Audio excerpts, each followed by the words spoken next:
And now David responds. David said unto Nathan, I have sinned against the Lord. And Nathan said unto David, the Lord also put away thy sin, thou shalt not die. Howbeit, because by this deed thou hast given great occasion to the enemies of the Lord to blaspheme, the child also that is born unto thee shall surely die.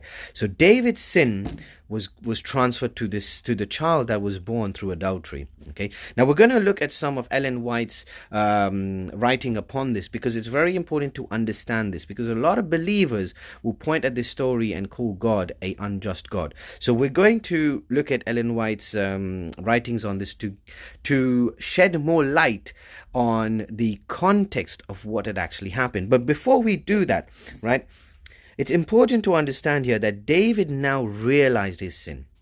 He was convicted of this sin, right? He realized and he said, I have sinned against thee. The prophet's rebuke touched the heart of David, right? It really touched the heart of David. He was aroused. His guilt appeared in all its enormity. His soul was bowed in penitence before God with trembling lips. He said, I have sinned against the Lord. All wrong done to others reaches back from the injured one to God. David had committed a grievous sin toward both Uriah and Bathsheba, and he keenly felt this. But infinitely greater was his sin against God, because he transgressed against the law. What is the law? What is sin? Sin is transgression of the law.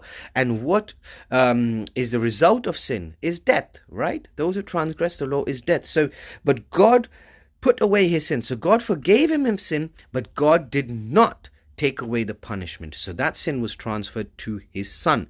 Okay, and why was it transferred to his son? That because of this deed, right? We read it 14. Because of this deed, thou hast given great occasion to the enemies of the Lord to blaspheme. So again, like we said this before, because of this sin, a lot of unbelievers, a lot of infidels, a lot of people who then came from his period up until now, use this story to denounce God, to make God look as a tyrant, or make God look unjust, or make God look unmerciful. Do you get what I'm trying to say? So they blaspheme against God because of this man's carnal mind, carnal behavior, and lustful desires.